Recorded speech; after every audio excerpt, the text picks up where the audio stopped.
Hey folks, it's Lindsay Holtz with SPS back in the building over at Tindal Activity Center in the heart of the city of Detroit. West 7 Mile, my hometown. Had a great time coming down from East Lansing to be here for an interview that's been long overdue with Miss Lawton heading up things here at the Tindal Activity Center as well as the Healthy Kids program. And it's been so great seeing you out on the road taking care of Henry Ford when you do the books for Coach Flowers. And we've been talking, we've been going eye to eye saying we're going to put it together, but the day has come and I'm happy to be here to see all the great things you're doing here at Tindal Activity Center. I'm honored for you to come down from East Lansing to talk about what we're doing down here in the city. And we're doing some great things. You are doing that. Yeah, everyone's been knowing about the great work you've been doing, kind of working in the rain. You took the program over here about, 8 years ago? About 8 years ago. It was an abandoned rec center closed down in 2002 because of budget cuts with the city. Kwame closed this one and the one down the street, Johnson's. And it lay dormant until we received it in 2015, which was when we got it. It was full of water. All the pipes had been stolen. All the doors had been stolen. You know, there was no ceiling. The roof was gone. So it was in terrible condition. Help me, what motivated you to want to even take that on? Well, I had tried to get it back in 2011, and because of politics, for whatever reason, for whatever reason, we did not get it, and so I gave up on the idea. And then a young lady by the name of Kathy Bridge, who was running the Adams-Lawton Center, she called me. She said, and Sue Narander, who was the general manager at the time, they said, you know, no one ever got Tindal. You want to try for it again? So let me just start for a second. So you got let down. What was the time frame before and then that call came again? I'm just curious. In 2014. Oh. From 2011 I got let down, and in 2014 the conversation started back up. What did that do for you from a mental health standpoint with kind of going back down that road again? Well, if you know anything about cities, contracts, and all the hoops that you have to jump through with the city, you got to go through city council. It's a lot of approval, a lot of red tape that you have to go through in order to do what I did. And I had put in all that work with the hope that we would reopen Tindal, and it wasn't in bad condition as it was when we received it in 2015. Okay. So I was heartbroken when I didn't get it, but so when it came back for a conversation, my first thought was, no, I don't want to do the work anymore. But what saved me was I had kept a lot of the stuff that I had done prior to, and it was on a disc. And so I was able to use those. I had other people that said they would help because I brought it back up. So at first I told them no, I didn't want to do it. Then something that I went home, went to bed on, and woke up the next morning, said I'm gonna do it. Yeah. So I had started really kind of from where I left off at, and to pull all the pieces together, which there are a lot of moving pieces to a city-owned recreation building. So I applied for it. I had to present to the city council. I had to present to the recreation department, and I mean we had to do a lot just to get it. And then I did receive the phone call in 2015 that says we're going to award Healthy Kids the Tindal Activity Center. I had a choice between the two, but that one had a swimming pool, and I knew I wasn't going to do anything, the liability or to even get it fixed. Yeah, sure. So, and it was in the same condition as this building. So when I got that, what did that phone call feel like? I was ecstatic because at first I was so. Where were you at? Those are the calls you remember what you were doing. Where I was in my office downtown, which was down on Iron Street at the time. Received the call that says I received the call first, then received the letter that said they were going to award. So I'm geeked because I've always wanted my own recreation center. I was partnering with the city when I was a teacher at DPS, and then I started doing sports, and I was partnering with the Southwest Rec Centers. So I used to envy my two greatest friends, Marissa Earl and Lisa Bryant, because they were directors of Patton and Clemente at the time. And so I was like, one day I'm going to have my own rec center, like that. So they gave me the keys to the front door, because that was the only doors on the building, I do believe. And we unlocked the chain, opened up the door, and here comes all this water pouring out of here. It was just water, water, water. Apparently a pipe had burst, and they had let it run for a long time. Could that have been symbolic about how you felt when the water ran out and how your emotions just flowed? So I'm pitch black in here. So I have these 6 teenage boys with me. So we get right here to this door, and I see more water and more water. And I'm looking up and I'm looking at the sky. I said, there's a hole in the roof. It wasn't no roof. So we get right there, and I said, fellas, I can't do this. What am I going to do with this building? I was like, I can't do this. And Joshua Hughes was one of my teenage workers at the time, said, Miss L, this is your dream. we got your back. And I'm looking at a 16-year-olds. Like, what kind of back you got? We need money. Yeah. We gonna need this. Those boys spent 12 hours a day. We could afford dumpsters. We didn't have any money at the time. So we could afford a dumpster outside. Those boys spent 12 hours a day for 6 weeks cleaning out this building. It was full of debris, stuff that the city had left, all people's, paperwork. Yeah. It was sports equipment. It was brand new pool tables, ping pong tables. Every room was just full of stuff. So I'm looking at them. It's like, okay. So they did. We didn't have no electricity, no heat, no nothing. So they worked on it. It gets cold. So now it's wintertime. And they came back after school. And they continued to help us get. So finally, we just gutted the whole building. Still didn't have no money. So I went to this. It's an office right next door. It was a little 10 by 10 room. I said, well, I don't have no money, but I can afford a can of paint. So I went in there and painted that wall and was able to afford a box of tile for a 10 by 10 wasn't enough. Emotionally, what did the paint on the wall do for you? It just gave me hope, and I'm like, so I had so then I said, well, we still didn't have no electricity. During the day we would run generators, we would use torpedoes. So then one day a gentleman came in by the name of Mr. Jimmy Settles. Shout out to Jimmy. Yeah, he's had a birthday? Yeah, yesterday. Yeah, shout out to Jimmy. Yeah, so Jimmy walked in one day and he was like, I heard you had Tindal. What you gonna do with it? I said, play basketball, because all I wanted was the gym. Right. Because that's what I was known for, to run basketball leagues. Great gym. I didn't want this part. I wanted to close it off, put a brick wall, and just do the gym. And so he says, well, I heard that you had Tindal. So he walked through and saw the mess it was. He went back outside. Now, I didn't know how powerful he was at the time. He went back under the awning out in the front and he says, you want me to do what with this building? So he had Angelique Peterson Mayberry with him. And she was the one that was telling him about me and things like that, because her kids played in Healthy Kids. So you didn't know Jimmy? Not personally that. Sure. I had run some UAW Ford camps for them in the summer over at McKenzie, Northwestern, and over at Butzelson on the east side. So I kind of knew who he was, but I just didn't know him like I know him. So he comes in, big man. I'm looking at him. He's like, you need to tear this blank down. Yeah, he has some choice words, I know. Yes. He said, this is a disaster. So I was like, okay, all right. I didn't know how to think or feel. I was like, all right. So each day I would come in with my Carhartt outfit on, my boots and everything. We would work, so we could afford some paint. My family chipped in some money. And so we went to the next room. We couldn't afford the tile on the floor. So we painted the walls, we painted the floor. And went to the next room, did the same thing. Went to the hallways and did the same. No electricity, no water, no heat. We would do this every single day. We would get cold. So then we finally figured out the light situation here, which was what, when I say God is always on my side, the lights had been turned off for so long that there was something called Detroit Lighting Company. And so that was gone.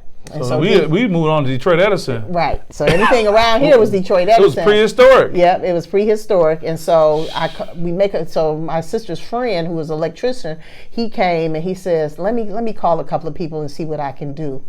So he called the person on the other line, on the other side. I guess there was a small little division of Detroit Public Lighting Department. Still left. The lady who answered the phone, he says, I'm here at the Tindal Activity Center and I'm trying to help this lady and we're trying to figure out the light situation, this, and this. And I guess the lady asked my name and the lady said, Ms. Lawton, my kids used to work for Ms. Lawton. Ms. Lawton was my kid's teacher.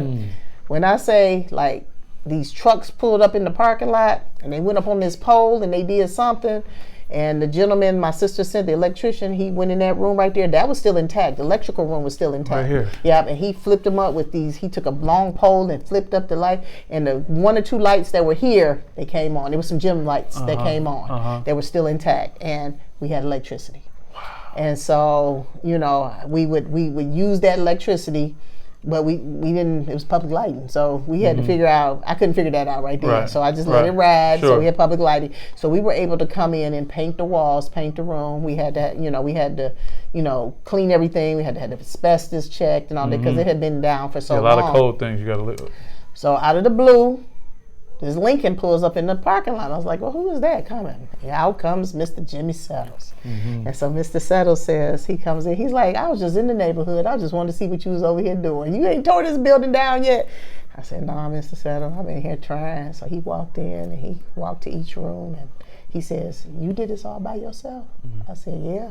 I said, with my family giving me some money, these teenage boys held me together. Those 6 boys held me together. 16-year-old boys. 16-year-old boys held me together. I said, they cleaned it. He said, oh my God, you all have did that. He says, because he saw it when it was tore up. Yeah. So he right. So now we don't have we still don't have plumbing. We still don't have those things. No, part of the roof is still gone, but we kind of tarped it over so the water wouldn't flow in. He says, you did this by yourself with no help from no one? I said, no, sir, I did it. I mean, I had a couple of fundraisers to try to help raise funds. He says, write down everything that needs to be done and give it to me. Before I could get to the last word on a sheet of paper, here come electrical trucks, here come plumbers, here come painters, here come everybody. They pulling up in the thing. I was like, whoa, bro, I just gave you the list. He said, I want you to dream big. If money was not an object, he said, what would you do? I said, I would turn this place into the center of the city, because I heard so many stories and wonderful memories that people would come by to see what we were doing and all of this. And I said, this would be the center to be at. I said, I would have this, I would have this, I would have this. And for the next 6 to 8 months, the crews from UAW Fords, their skilled trade department, came in and redid this whole building at a price tag of about $1.6 million. Wow. They put new HVACs on the roof. They put a ceiling on. Now the roof, they didn't do. Okay. I'm gonna tell you again how God works. So the city come over here now. The mayor been here for the ribbon cutting and all of this, and everybody's heard this story. The roof was leaking terribly, so we were patching it. It wasn't water gonna find its way in. Right. So I guess Mayor Duggan at one time wanted to have the Goal Line program, which is a program that picks kids up from school and do after school. Well, they wanted to put it over here. So I said, well, first of all, it's going to be raining on the kids. And second of all, it's not really that large. It's not large enough for what you all want to do. But however, we might be able to take the younger kids. But then they didn't want to separate the siblings from each other and all that. I said, but it rains in here every single day, in every single room, and there's water. We have buckets everywhere catching the water. And next thing I know, the next morning I'm sitting at my desk and I hear this noise up on the roof. And I could see the water because when they step, it's like a sponge up there. It was coming down the walls. And I heard this noise, so I sent our facilities manager. I said, somebody's up on the roof. So he goes out there. He said, there's a roofing company. So I wait till the man come down. I said, excuse me, sir, why are you on our roof and what are you doing? He says, we're getting ready to replace this whole roof. I said, you're getting ready to replace this whole roof? Who called you? I didn't, because I already knew it was $200,000 because I had already researched it. Yeah, and so I was like, he says, no, you're getting a new roof. I said, we getting a new whole roof? He said, yeah, we're doing the whole roof, including the gym. And I had just spent money like $15,000 that I had raised when I raised the roof repair thing, and the bad windstorm that we had took it off. So now it's raining all in the gym. So it was like, I was like, are you serious? And he was like, yeah, we're the city of Detroit is going to, because this will be the Gold Line program. The Gold Line program never came. We got a brand new roof on this building. And other recreation centers were looking at us, how she get a roof? And we're not a city rec center, we're private. So when I say God lined up the correct people and the opportunities for us to get a roof, Jimmy came in here and did a fabulous job. His team, and he was on it. He wanted to know everything that was going on. He wanted to know what was it done, how was it, why wasn't it done, this, that, and the other. So when I say it changed my life forever, because this is a 7-day-a-week operation. I'm here like 16 hours a day, making sure that our kids have things to do and people can use the facility. It's clean. Everything is just, I just sit back some days and say, wow. Yeah. But that faith in me that it could rise again. I wasn't a part of the Detroit Recreation Department. I didn't go to the rec centers growing up.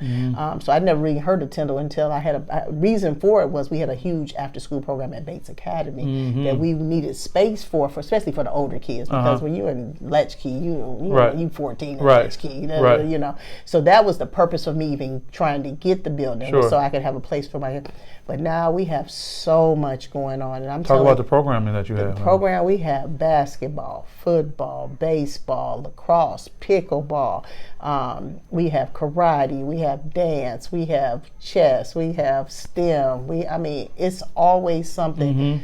We have a huge after-school program where I drive the bus and pick up the kids from schools in the area and bring them back here. Almost 100 kids. Yeah, about 100 kids. Well, I met with 9 and 10 in Mr. Thompson's room, and they when I said, got any questions, and boy, they came with some quality questions. That's what's up. These are some great kids. And they ask me, why do I do this? Why do you do this? You're retired. You know, I was at DPS for a long time, and I retired in 2008. And so they was like, why do you do this? And I say, for these babies. These babies got to have somewhere to go. And I wanted to be my career being a teacher.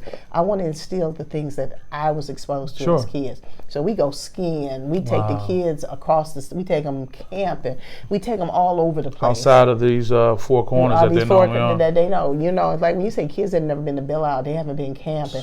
I call her my twins, who I have 2 of them, Patrice. I watched her single-handedly with 200 kids teach kids how to put up tents, build a bonfire, and all that. That'll stay with them for life. Right, and so the little kids won't sleep in their tents outside. So what happened during COVID, when they closed us down, of course I had to get smart because we had no money coming in. There still was lights and gas that still had to be paid. So I wrote a proposal saying, can we be a first responders center where parents drop their kids off here, and we would keep them all day, and they bring their computers, or we give them a computer, and they do their schoolwork, and the parents pick them up. So we opened up the gymnasium. We had tables all the way around the gymnasium. So kids came from all different places. They came from Novi schools, Detroit public schools, charter schools, private schools.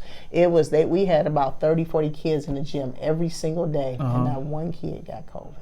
You took care of business, huh? We kept them, but what I did like about it, they wanted to be together. That was that socialization piece of it. Yeah, because they have been taken from them. Right. And then when it came to summer camp, because this year will be my 34th year of running the summer day camp. What? Yeah, I can't believe 34. I think I'm on the grandkids now. Oh, goodness. Yeah, so. You started in first grade. Right, there we go, there we go. So what happens is that we couldn't be in the building, but we could be out. They approved us to be outside. So we started this What's Good in My Hood outdoor adventure camp. And our camp it can be pricey. It was, because it was bougie. Kids have swimming lessons, tennis lessons. They're constantly. Well, let me just play with that language for a minute. Your camp has a price that reflects its value. Correct. Okay. I like that. Okay. I like it. It did. Okay. It did. All right, we'll say that. So now we had COVID. So, of course, parents don't have jobs and all that. So we had to get creative. So what I did was recreate my childhood camp. And where we would walk up to the park, and we'd be up there all day. We drink out of green garden hose.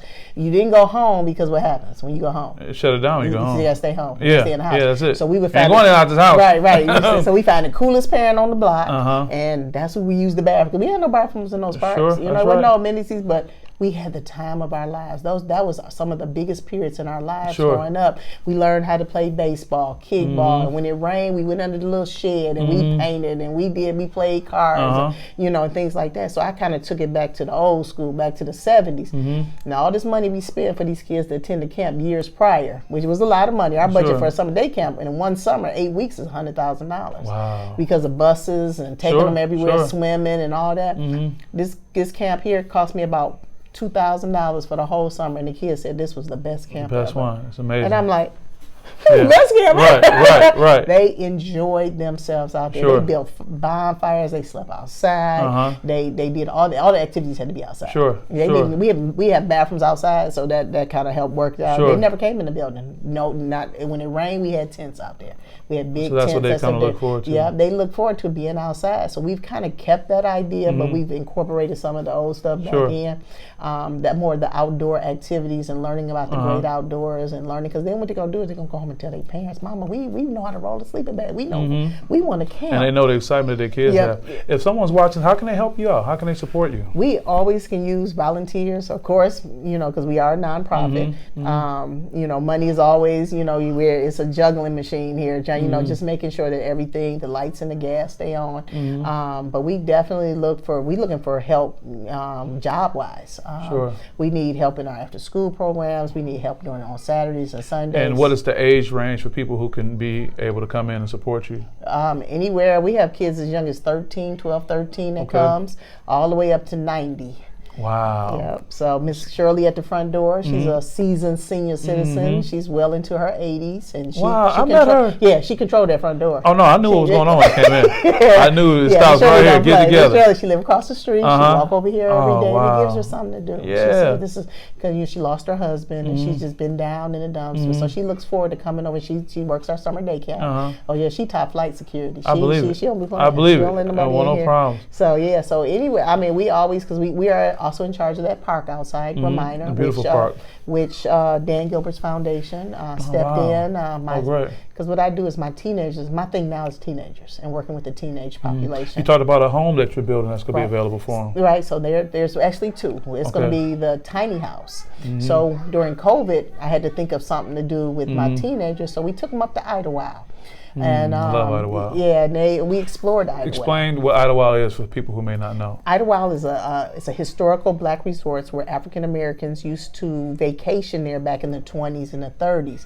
But when things started going better for the African Americans and more things were opening up, like Disney and all these places, then the African Americans chose Martha's Vineyard and different places to vacation. So it kind of went down. It had a strong music and jazz component. A lot of musicians and actors and actors would go up there, and they would perform in the different clubs that are all now shut down or torn down. So my sister and I, because she's a nurse at Henry Ford in Grosse Pointe, and rough. I just felt for her during COVID because I knew what she was going through. I said, let's go find our old carpool lady that we used to take us to school. I heard she moved to Idlewild. She lived in Idlewild. So we searched out Miss Julie and we found her. Technology is mean. Right. We found Miss Julie, and Miss Julie took us for a little tour, and I'm sitting in the car driving. I was like, because we would go up there as kids for, we had a summer place up there. But we didn't go up there as much because we had one in Holly. So that was closer. So we spent more time. We only went up, I know as a child and teenager, I went to Idlewild maybe 2 or 3 times as a teenager.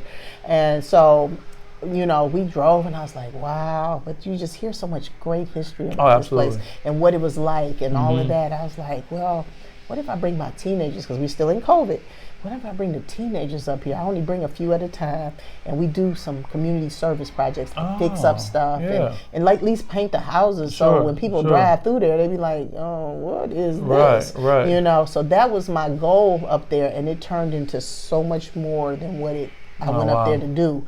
So I wanted to help somebody, and there was a gentleman named Chucky Martin who I had met who was supposed to be cutting some trees down for me. That's how I met him. We stood out talking. I said, there's one person. His grandfather was Mr. Meeks, who owned Meeks Parks, and he was the mayor of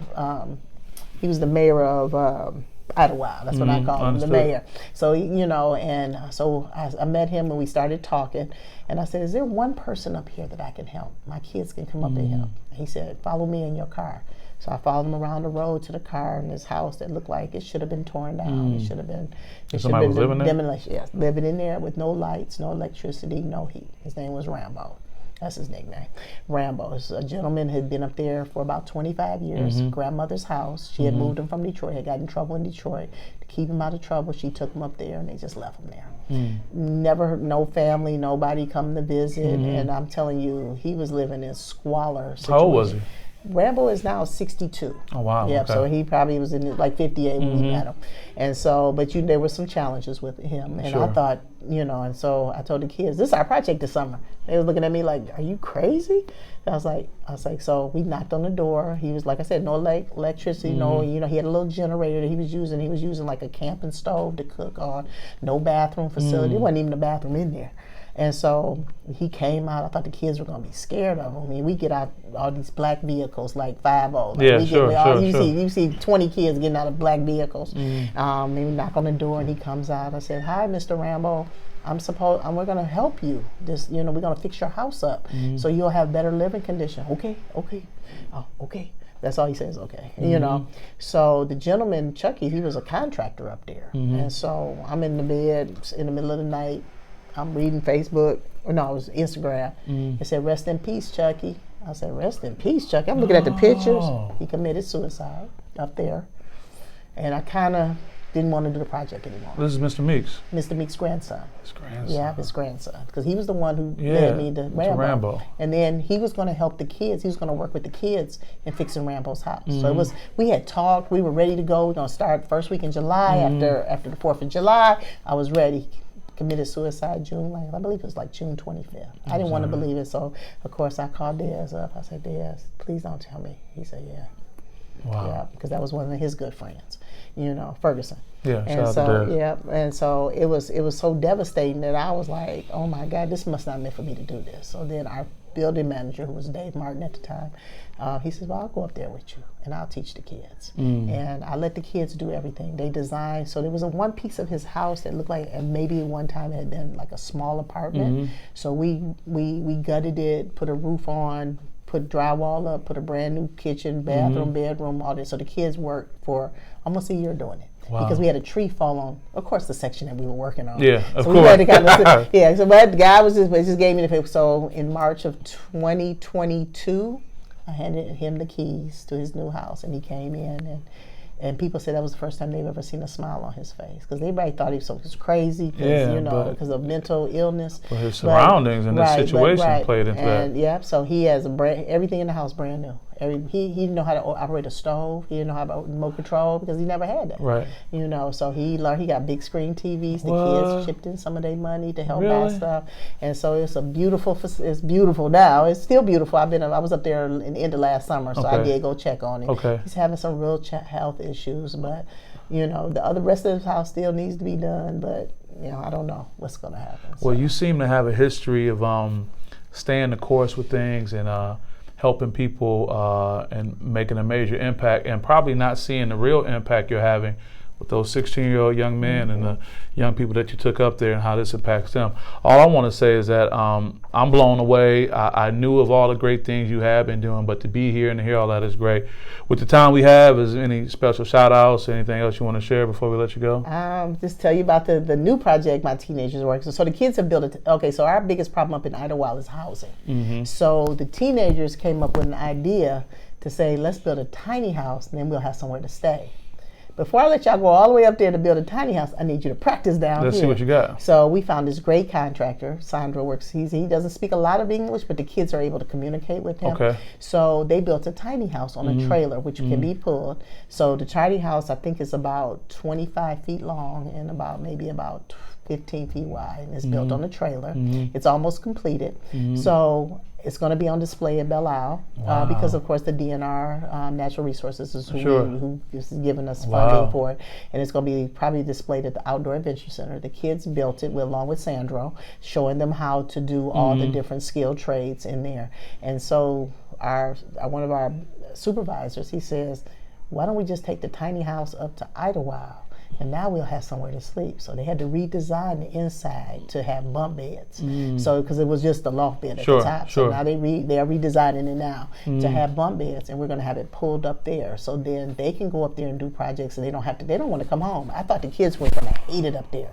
They love it up there. They be saying, who going up there? Who everybody? Because you can't take everybody. Yeah. Right. So now because a lot of our kids are now 18, 19, 20 years old. They have cars, so they want to be able to stay and keep working instead of we leave on Monday, come back on Thursday. So that'll eventually go up north to the Healthy Kids House. So if you get an opportunity, you can see it from the street. It used to be over here in the parking lot in the Social Security office, but now it's a daycare center, so we had to move it. And then we're also working on our Healthy Kids House, which will be the Marie Cash House, and it's on Cherry Line in Pembroke. And tell me who Marie Cash is. Marie Cash was a dear friend of my sister, her best friend, who passed away. Marie taught me a lot. She died 90, I think she was 92, 93. So she actually went to the church directly across the street called Oak Grove. So I said, wouldn't this be for her? Because she was always supportive of everything that I did. I said, we're going to call this the Marie Cash House. I love that. And it's for teenagers it can be any teenagers, but it started out to be for the LBGT community, teenagers who are homeless. They need special support, not only because of their housing situation, but because of how they can be ostracized by society at times. And they can work here, and they'll have a place to stay. No, it's indefinite. They can stay as long as they want. So there's actually going to be 5 bedrooms. We are reconfigured. It was a firebombed house we got it donated to us, and so now. we're working with getting ready to work with some architects to kind of design the inside, and the kids will do the work along with Sandro. They will do all the work for I the love how inside the kids of the house. the fingerprints on everything that you involved and so in. they teach them because one day, so then what they want to do now, these kids are smart beyond their years, because that's how I got that playground out there and everything, because I give them a challenge every summer. Their challenge was, you're going to be someone's father, mother, husband, and wife one day. I'm getting up there in age. I said, what would you like Tindal to look like for your family if you were to buy a house in this neighborhood? And these kids came up. We had a kid that was going to Talladega College, and he had a 3D program on his computer, and they created this 3D thing, and so I saw it. I was like, oh my God! So it's a gentleman he's for the landscape engineer or whatever for Parks and Recs. I said, Dave, can you come in here and see what these kids have done? He said, do you mind if I call a couple of more people? And this was right before COVID, the summer before COVID. I said, yeah. So they brought people sitting around, they looking at these African American children doing this presentation on what they would like to see this area. They had sky views, everything. We want a playground, we want a walking track. They went out into the neighborhood because it's mostly senior citizens that live around here, around this. And they asked them, what did they want? Well, they want a walking trail that's lit, that they feel safe, that they can walk. And so they got everybody's ideas, and they created this blueprint out. Wow. So they gave it to the landscape engineers for the city of Detroit. So now, after they made a presentation, okay, we're going to give you the money to make their dream come true. Well, then COVID hits. Here, 3 years. Heard nothing about it. No, I called. I said, JJ Vazquez. I called him. I said, remember you promised me a new playground for my babies? He said, I did. I said, that's 4 years ago. My kids in there's a bad playground on this side. And he says, I got your back. And when I say I got his back, he come back, Dad Gilbert's foundation. Put in a walking track, new baseball diamonds, lighting, trees, and a brand new playground out there. It seems that all you got to do is just stand somewhere and say this is what you want to do, and just it's beautiful and hold together, and you're having a major impact on everything. Well, I want to continue to be able to support you in whatever way possible. I'm glad I've been able to get down here and spend this time, and hopefully sharing this message can remind people of what you've been doing, but also make people aware of all the great things happening, so when they ride past, they can say some great stuff happening. 7 days a week. 7 days a week. I thought you retired. I am. I'm trying. I'm looking for that one. So hopefully one of my babies has been with me since kindergarten. Is at Michigan State University, going into recreation. I forgot the name of it is. So hopefully Nate Guilford will be able to run. I call him Nate the Great. Nate the Great. We're going to put some good words out for you, man. Yeah, that he will one day take over. And he started with me in kindergarten. You got a prodigy. Yeah. That's and great. then my directors in my summer camp are my 2 former 4th grade students. Okay, so there's a succession plan in place, which is great. There we go. Great. Well, Mariah Lawton, you can already see the impact that she's having, and we're going to continue to support you. So I appreciate you. Thank you for coming. All right, glad down. we got this time to sit. Honored. Yeah, no, same. I'm honored as well, and I'm like, I ain't doing enough. I got some more work to do. I follow you. You do it like that. You get the word out and showing these babies what they can do. Sure. We see what they're doing and what they're going to do. Sure. I just look at Cassius Winston. He started with me in kindergarten playing basketball. He was shooting threes in kindergarten. Now he's all over the world doing it. Right, and so I just to watch him grow up and I was his teacher for 4th grade. That's my moment. That's just and a lot. I'm looking at the sports world right now because I know you're really into sports. We got to change. We got to do some change. And it's not like it was when I started helping kids. It was a sports management company. We managed school system sports. But now I don't see as many kids participating. And there's a reason why. And a lot of kids are not into that. And they don't want to do it. And I understand computers and cell phones and all that. But no, I think it's deeper than that. And so now we have to change the culture. We got to change the parents. Some of these kids out here just want an opportunity. I got a little boy in here. They say he's autistic. And nothing wrong with him. That boy can outrun me and you in a life. I mean, this kid is athletic, smart, and that's what I'm talking about. These kids, and his mother works for us, and she's disabled, so she really doesn't have the means or the the resources, to kind of show him like he's a hell of a soccer player. The boy is great, and I keep calling him my future CEO, and he believes it. He says, "You're speaking it to him." Right. He says, "I'm going to be the CEO." I said, "Yeah, you're going to be the CEO." He's 11 years old. Speaking it to him. And I bet you he can run this center if I walked out this door today. Right. Well, you see people, and you have faith in people, and then Your blessings mean a lot when you say that. So we just want to change the culture and how, I want to do sports sampling, give kids opportunities to experience different things, different sports. And everybody don't play basketball, and I understand that, but we might have some tennis players, we might have some hockey players, we might have kids that can act, that want to do it but don't have the opportunity to do it. The exposure. So that's my next big project. We have to sit down and talk about. Okay, all right. Well, we already got something working together. We got this connection. Well, I'm happy to be here. I want to wish you the best. Thank you. And with that being said, this is Lindsey Hudson with SPS, and we see you next time. Peace.